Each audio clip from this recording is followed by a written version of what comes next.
Yes. And how do you spell your last name? Bluth. Alright. And your date of birth? 72. What's your current address, Brett? Alright.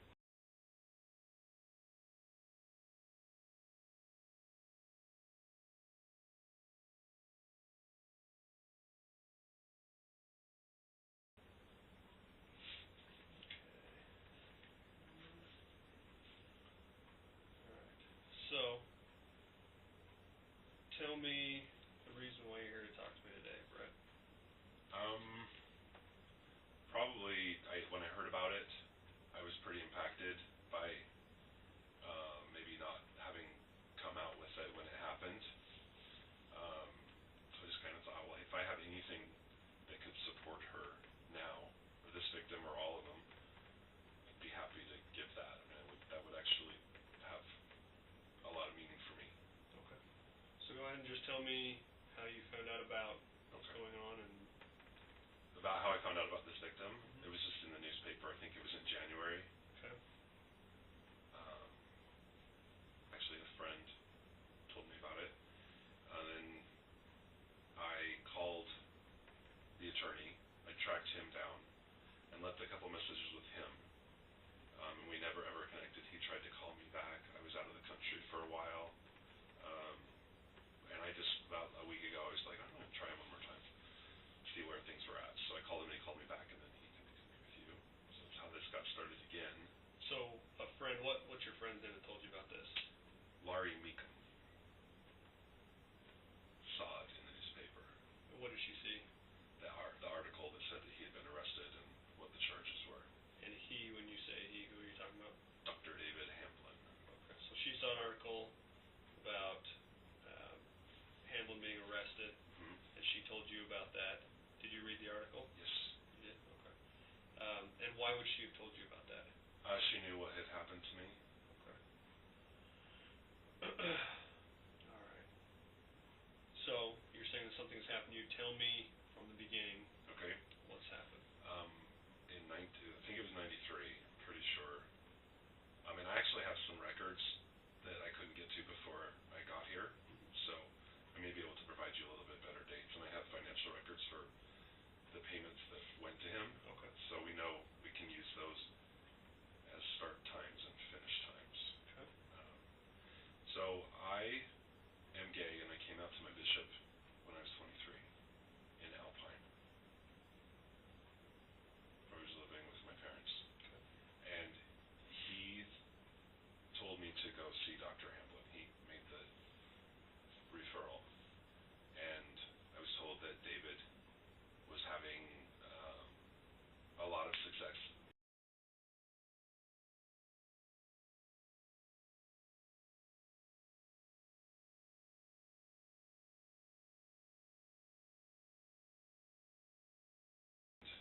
I went to see David, and like very quickly, looking back, very quickly it spiraled out of control really, really fast as far as losing my ability to navigate a situation and losing my own control over my own personal self.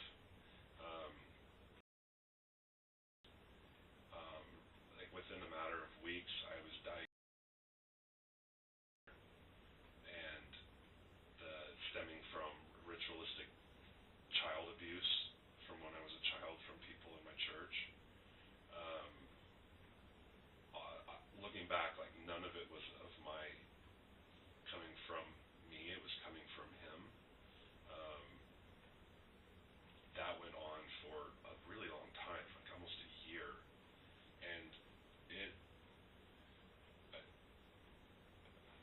I don't even know how to explain the depth of it, but it just it was bad as far as the things that he said I had been exposed to as a kid, and things that I had done as a child, because they made me do things such as hurting animals and having sex with other children as a child.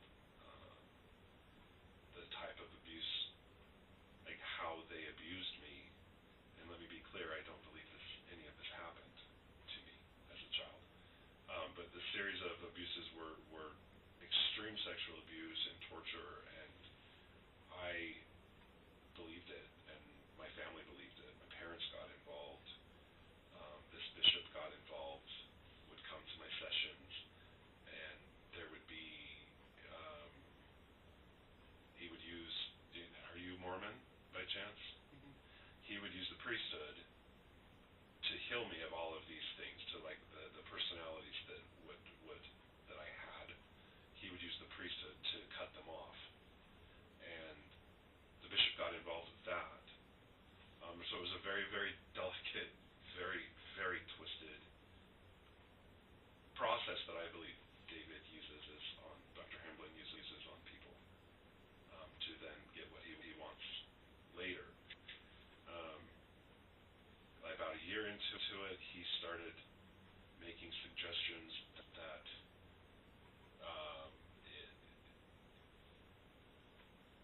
I look back on it and I can totally see the grooming. But it started out where he was like, I wish you could have sex with a righteous man. Like, I wish you could have healthy sex with someone that's safe, and that would help me come to terms with my sexuality.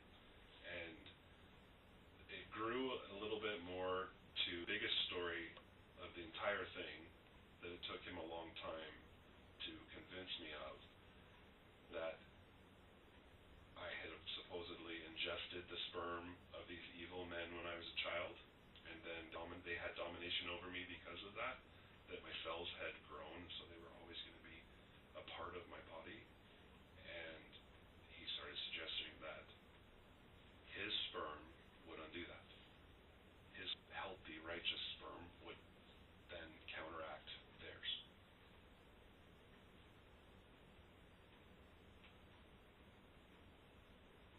And, I fell for it. I was so desperate to not be gay that I would have done anything, I think. And, like, example, one of the, like, I asked him one time, so if I were to do that, how would I do that? Like, would you masturbate in a cup or something? And he's like, no, I've never masturbated before. And then it didn't ever come up again for a few months. And then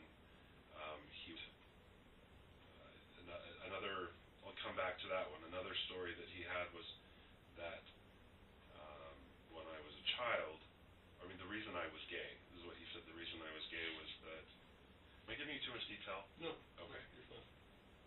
The reason I was gay was that, these men would, I guess, attract me to them. And then because he made these people seem like they were like magic, like they had like satanic powers. So they would attract me to their bodies or whatever, and as a young child I was attracted to them. But then they would turn their penises into vaginas, and then make me do things with that, and it would scare the shit out of me. So he would take his pants off and like tell me that I was afraid that he had a vagina, and then he would like, I'll prove to you that I don't have a vagina.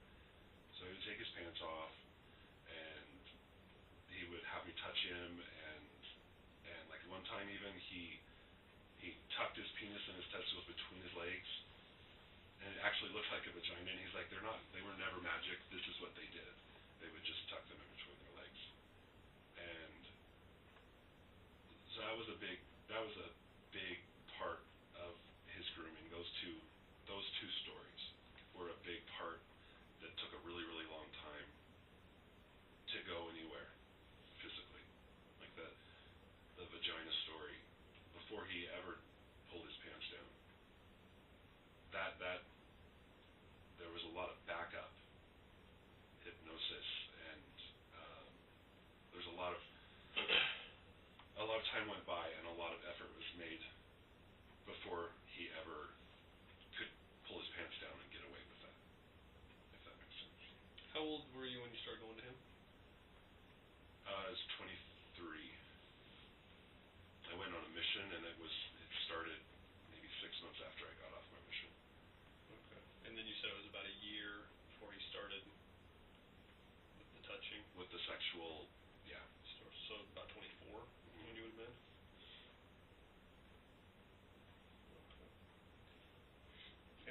this happen at?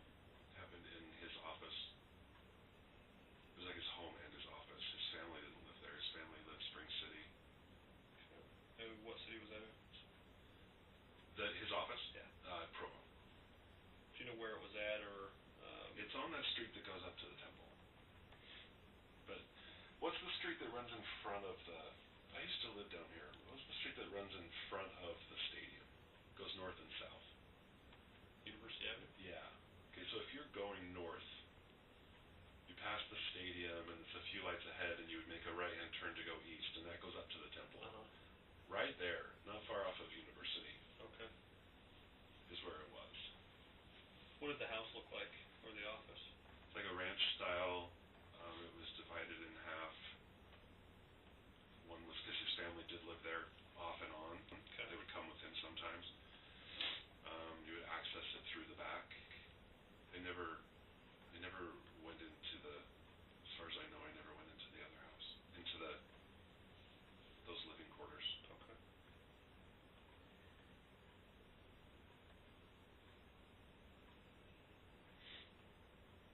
So describe to me the first incident of touching. First time that you can remember. First time, he put me in his chair, in his rocking chair that he always sat in, and then he stood next to me, and I was in a very, very vulnerable state. That was the only time anything ever happened was unless I don't know how to explain this.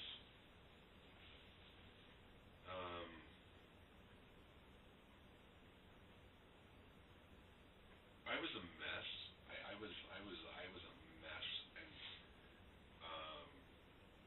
I believed that I had multiple personalities, and I think on some level, I was at a stage in my life where I needed to be severely in trouble for something, and so I believed this, and I don't know how to explain that I was a participant, but at the same time,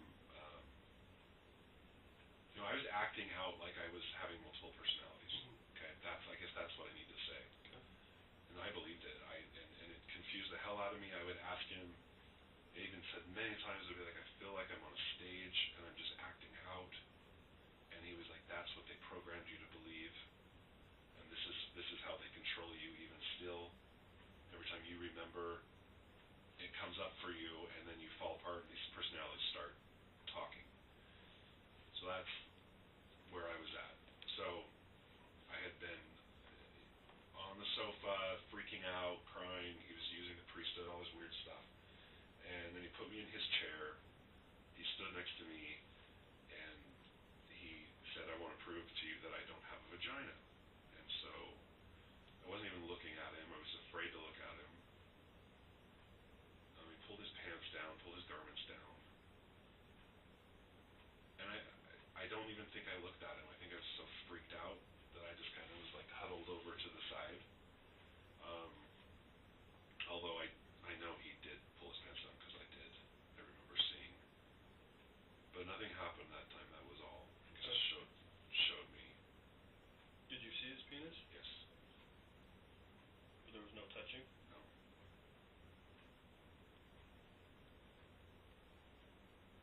So that was the first event of sexual Any sexual contact. Do you remember the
there was three instances. That was the first two.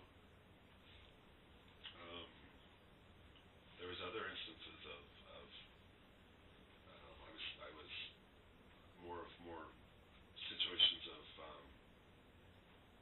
like trying to reverse certain torture techniques, like putting me in a. He wanted to put me in a plastic bag, like a big lawn bag, because I had supposedly been put in one when I was little, and then when the air was gone, those abusers would then open it up, and I would have to worship them because they saved me.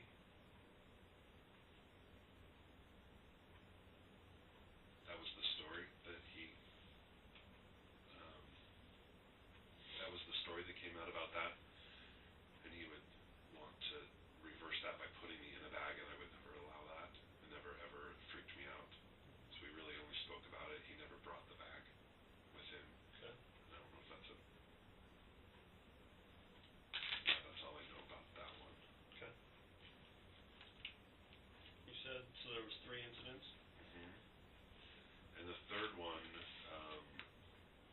was the backstory of his, the whole righteous semen story.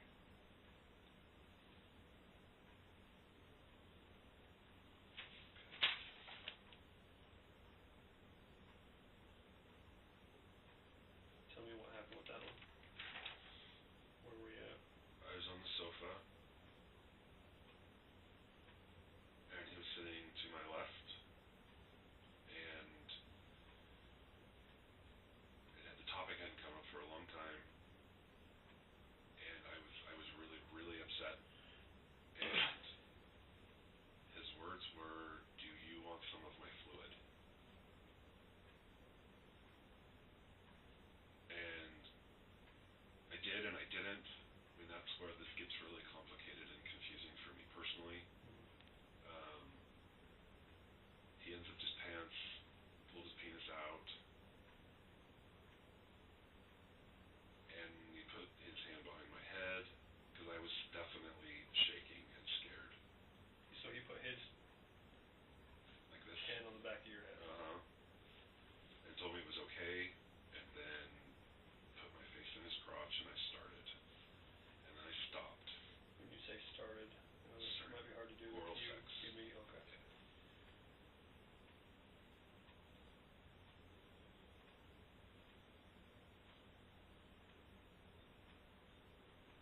Okay. You said you started and then stopped. How long did you go for? Probably 20 seconds, 30 seconds maybe. Okay. Wasn't into it. Like, it freaked me out. Sat back up and kind of turned around.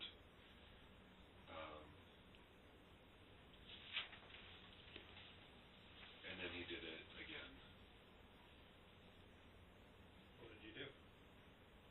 I gave him oral sex, and I didn't stop.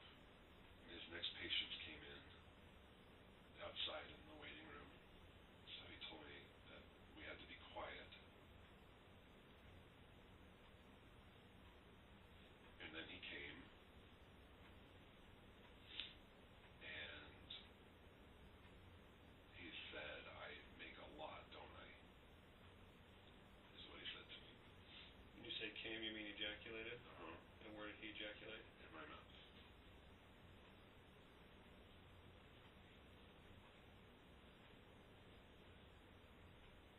What did you do with the semen? I swallowed it. What happened after that? He gave me a pre-suppository.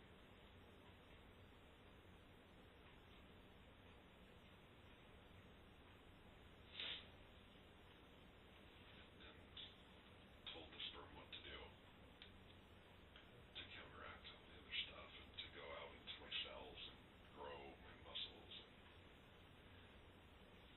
And then he sent me home.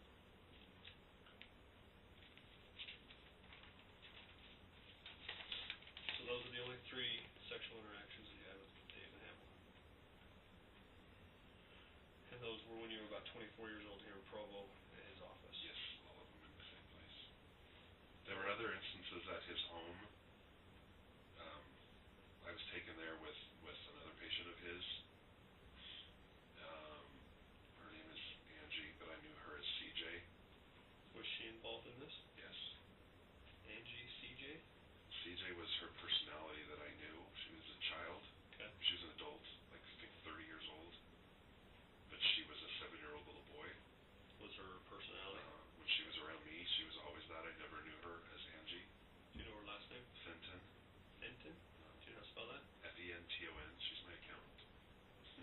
contact with her now? I do. Do you have a phone number for her? I do.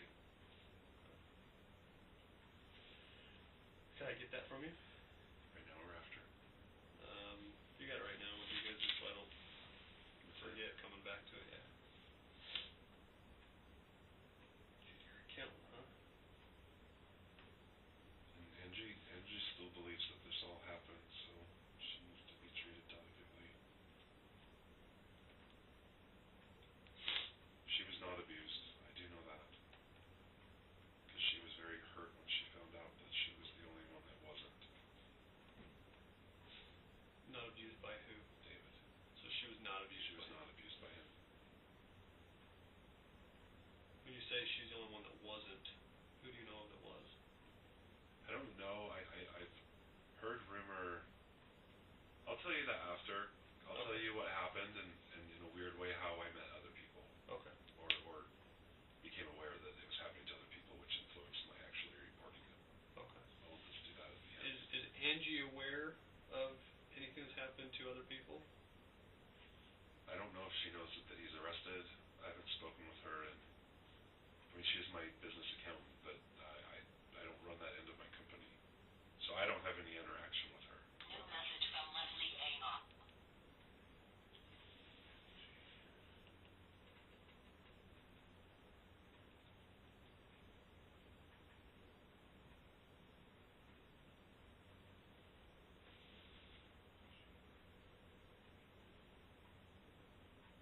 I have her email, That's fine. but I could get it.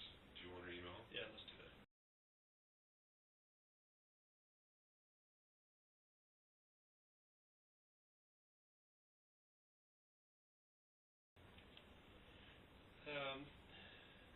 So what did you do about all this? I never went back, and I got really happy, and so I thought I totally thought that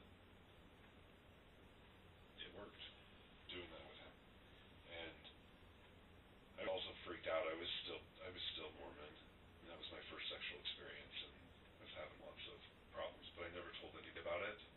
And about 6 months after, he gave me a phone call, and out of the blue, gave me a phone number, and he said, I can't tell you what this is for, but you need to call it. And so I called the number, and this woman answered the phone, and she said that they do these peyote ceremonies with this Native American. And then she said, if you'd like to come, you can come.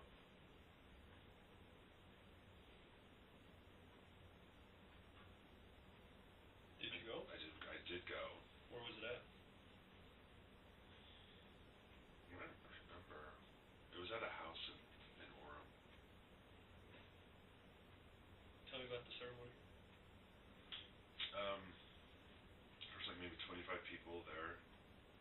Sat in a circle all day. Ate peyote all day. There's a lot of sharing. Like people, it brought up a lot of emotions and brought up a lot of fears. And the process was that when you got scared, you just asked for help, and the medicine man would kind of guide you through that individually, and I remember the whole group participated. Was David there? He was not. Okay. And so that was my first one. I became kind of a regular, and it became a really, really, it was a really happy time of my life. Would you be able to find that house again if we drove to it? I don't think so. They were in a different spot every time, almost. Okay. The church it's called Aklava. What was it? Aklava, I don't know how you spell it. Aklava was the name of the church? Yeah. Like it wasn't a location, it's just an entity. They were a registered church, so I think the state knew exactly what they were doing. They bought a property out in some little town south of here. And that's where they all were held there at their little project house there. Was David ever at any of the ceremonies that you went to? Yes. Okay.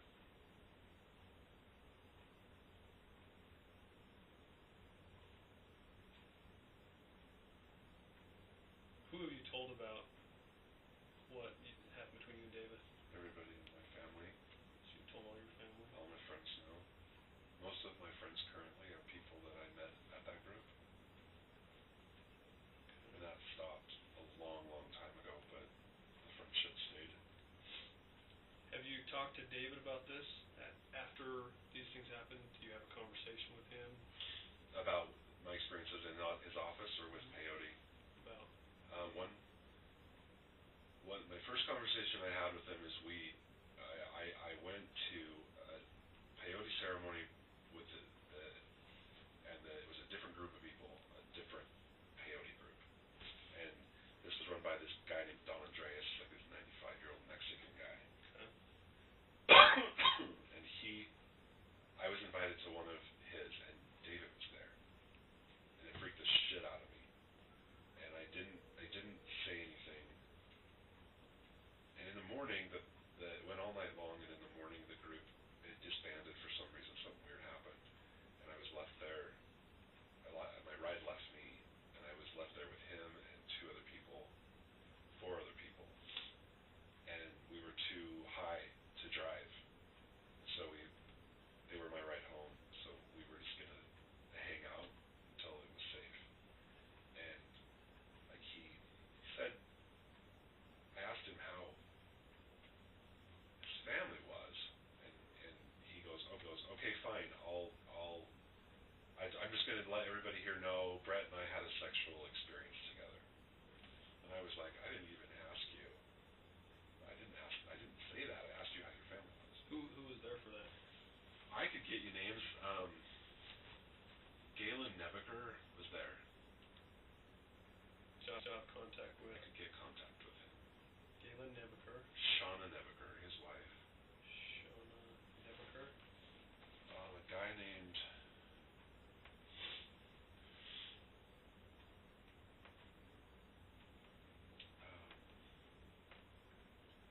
he's a leasing agent in Salt Lake. I could get you that name too. I can't remember what it is. So David just openly told them that he had sexual interactions with you? Yes. Right in front of them? Right in front of them. And there's Galen Nebeker, Shauna Nebeker, and then one other guy you said? What's his name? Chris...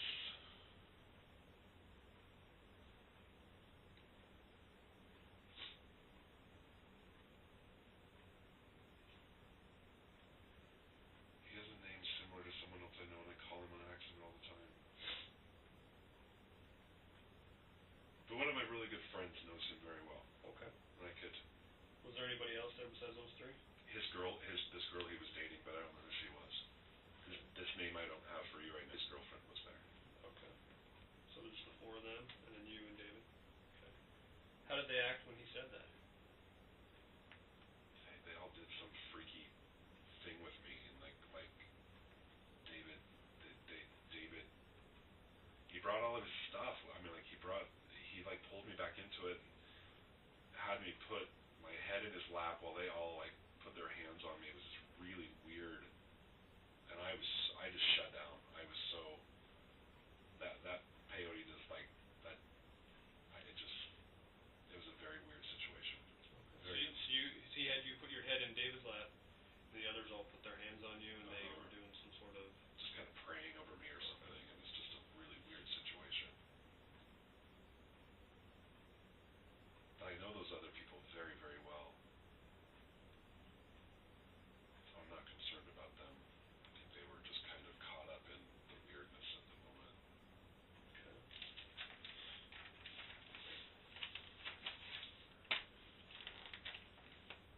Did you ever confront David about things happening? I did. Tell me about that. I had like an emotional breakdown about 2 years after. Okay. And So you would have been about 26? I think it was 27. Okay. No, wait, I'm sorry. It was 97. So, yes, probably 26. 26, 97 you said? Okay. Totally had a break, just like mental, and it was all about that. And I just cracked. And a lot of my friends had said, let's back up for a minute. I eventually came forward with the story in one of those peyote ceremonies. Okay. And then I was informed by someone, and I can't even ceremony that had been his patient, and that had the same thing had happened. Who told you And that? I've heard that there's two. Who told you that? It was just like rumor. I mean, it was just like I never got a name. I never. Someone else at the ceremony? And they were both married, and their husbands and LDS, and their husbands didn't know. And when I decided to come forward with this, I put it out there like, let's do this all together, and just no one backed me up. Were either of those two girls in that circle in the ceremony? I believe that one of them was in that circle, but I don't know who she is. But she didn't come forward. And the other one was not. I never ever. No, I think it was just the one.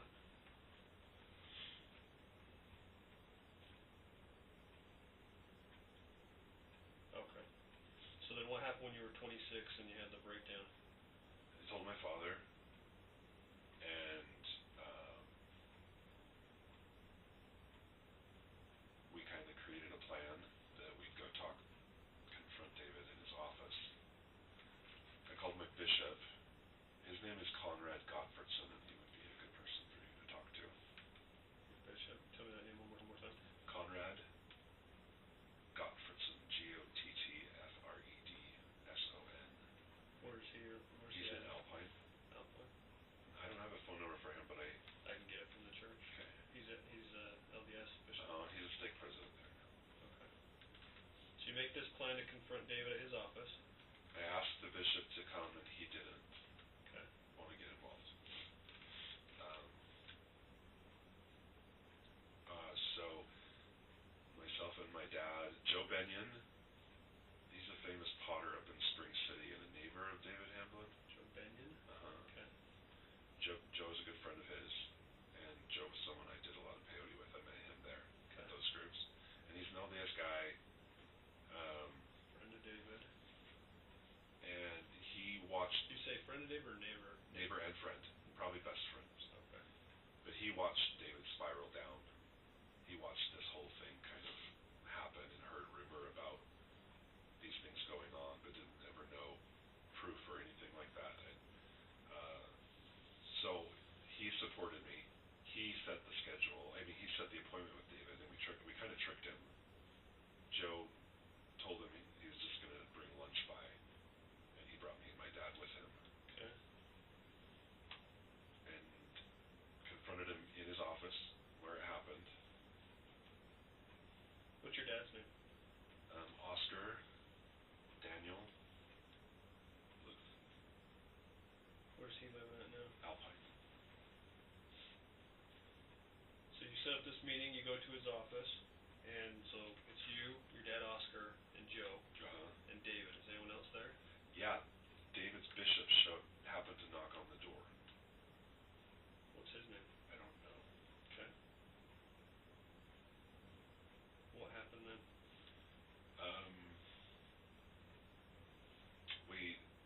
I told him that I didn't believe that the abuse in my childhood had happened. I told him that if ritual abuse did exist, he was propagating it himself, like that is ritual abuse. I believe David tries to get people to believe that happened, and I think that that's ritual abuse right there. We talked about, like my father brought up, said, how could you have sex or do that with my son? I remember his upper lip was totally gone, like he was so mad. When he said do that, what was he referring to? Have sex with me. Okay. Was he specific to that when he told him? You know, I don't know. I don't know that we actually said. I mean, we didn't.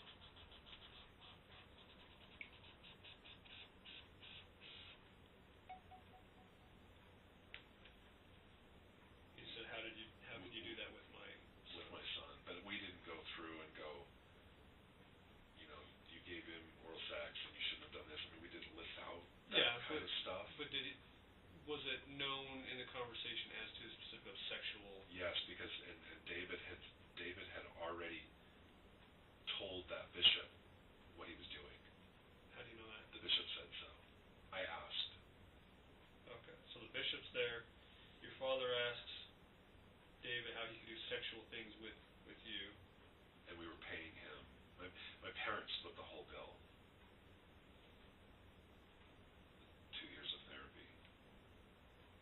point the bishop confirms that.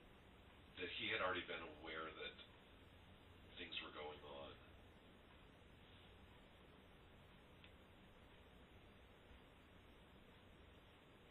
Okay. What happened after that? David was very condescending, and he said, I know you don't believe that those things happened, but they did. And I said, it's like, well, I'm done.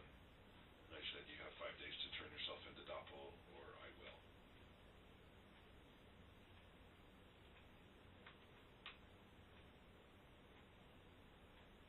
And did he do that? He did. How do you know that? I called.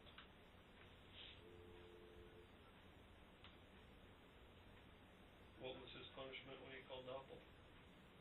They told me that his license had been revoked. Did they have you do a statement? I asked, and they said they didn't need one. I was bothered by that. Have you reported any of this to any other agencies or police? No. No, this last week, I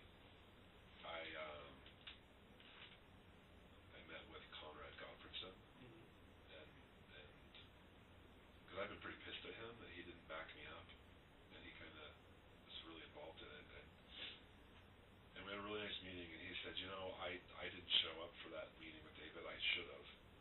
He's like, but I did take actions, and he removed his own daughter from David's care. So I have no idea what that story is. Okay. He removed another person from the ward, his sister at that time, from his care. So I know he's with a lot of people there. So there could be people that might need support. I don't know. Okay. He told me that he turned David into David's stake Forward to president email. at that time, which is probably why the bishop already knew. I didn't know this until last week. Okay. So there's a full file on him with the church. He was excommunicated for it. So was I.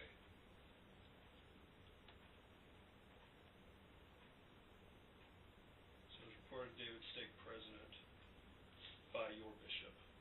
Conrad reported his. That's maybe. Yeah, how his when bishop I went to confront David, I told Conrad Gottfredson what I was doing, and then he took my story to David's stake president.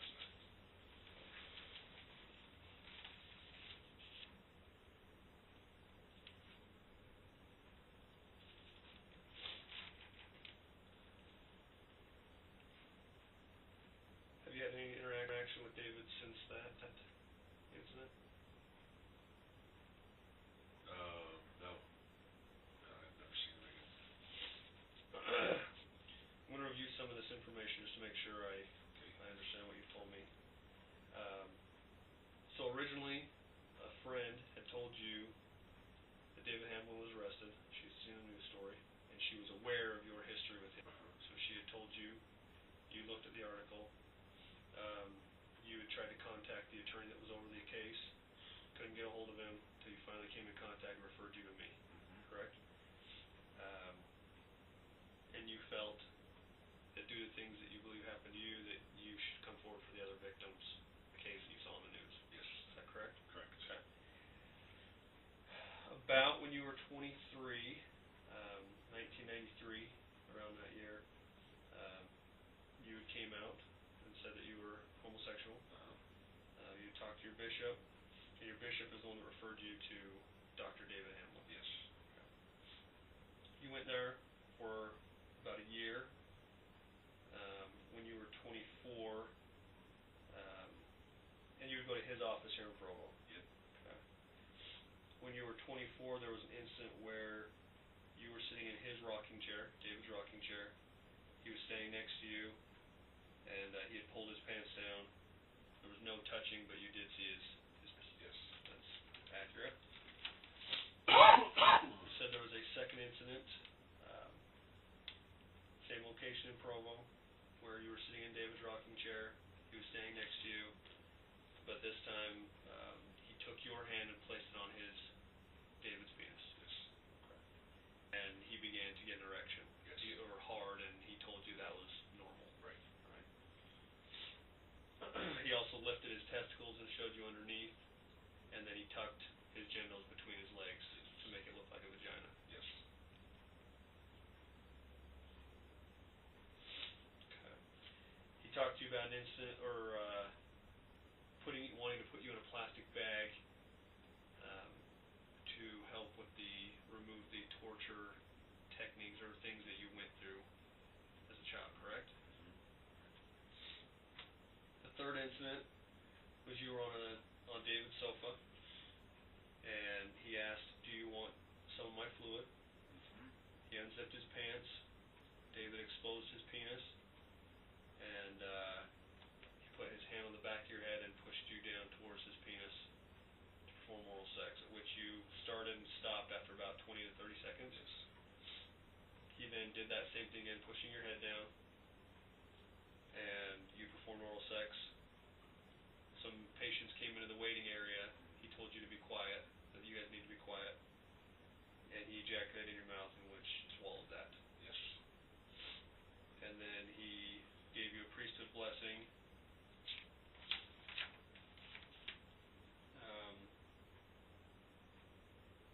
You never went back after that until you got a call a few months later. He gave you a number. You called it, and the lady set a schedule and told you you could go to a peyote ceremony. And then you started going to those, and it was a little bit more regular for you. You told your family and your friends. And you were at a ceremony where Galen, Shauna, Chris, and another girl, David's girlfriend, were there, and David had told them that he had sexual... You know, it wasn't David's girlfriend. It was the guy whose name Oh, it's I Chris's. can't think of. Oh. I think his name is Chris. Okay, so Chris's girlfriend. I'm sorry, I misunderstood that. That's why I like to review everything, Yeah. So it's possibly Chris's girlfriend. Yeah. Okay. David just openly disclosed to them that there was some sexual interactions between you and he. Yeah. At that point, David, he had put your head in David's lap. All the others put their hands on you, and they started to pray. Right. That I would forgive him. Okay. I forgot that. Like they all kind of jumped on his. That he was. That I needed to forgive him.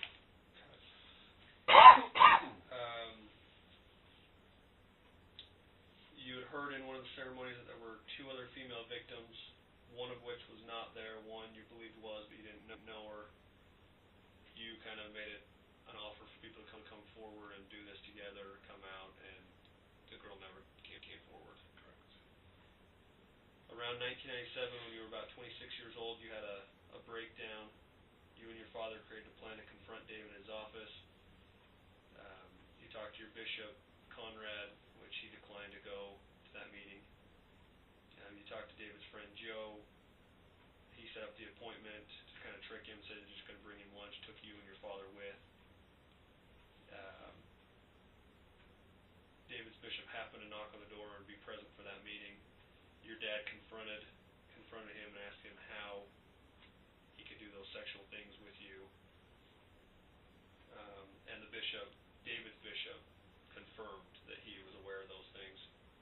You told David that he had 5 days to report to Doppel, or you would. You called Doppel a few days later, confirmed that his license was revoked. Mm-hmm. Is that all accurate information? Yeah. Okay, I just want to make sure that I understood everything you told me today. What I would like you to do... He didn't stop practicing. I do know that. Okay. He got pretty popular, like as a life coach. Like had quite a following. Brooke Lund is a family friend, and she got it. Her and her husband got involved with him. And when I found that out, I was like, hey, I gotta warn you, like this guy's full of shit. She's like, okay, thanks. And then I know she left because it got really, really weird, sexually with someone in their group or something. So I don't know if there's anything there for you, but Okay. I know that he kept practicing. We heard about it quite a bit. Okay. What I'm going to ask that you do, you've got a lot of information here. We ask that you either write or type a statement in detail, chronological order from beginning to end, Okay. timeline, the years, to the best of your ability, the time frame, how old you were, description of locations, where it was at, who was present, what was said, what happened in exact order, the best that you can, okay? All right. If you can... Lynn Whitesides is someone you should probably talk to. She was the person that I was put in contact with. What's her number? And I think she might be good because I think she confronted David as well.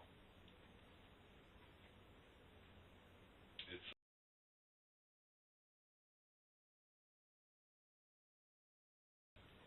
So she might have confronted David also. And how are you in contact with her? she was in that group with me. Just one of the ceremonies? Okay. And is still a really good friend. We're all there. I guess David had been going to these ceremonies for a long time. Has anybody else disclosed anything to you about sexual interactions with David? No, directly no. Okay. Just rumors through other people, hearsay. Who have you heard through the rumor mill, other than the two girls and the one you didn't know her name? Say that again? Are you aware of any specific names of people that you believe may have had sexual interactions with David? No. No. Okay.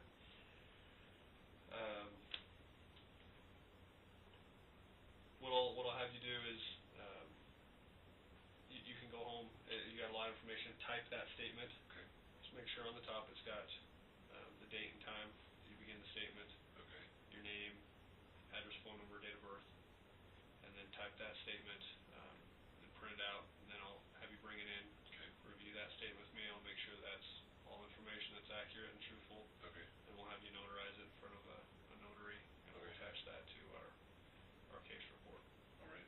I'm gonna give you my business card. If I can find those names, I want you to find names, phone numbers of any person, those financial records that you say that you might be able to track down, okay. and bring all that with you. Okay. And then I'll contact anyone else during this investigation, and we'll attach the financial records as well. Okay. Okay? So I'm gonna give you my card. You give me a call when you have all that information, Alrighty. and we'll meet and we'll go over that. If you think of any other information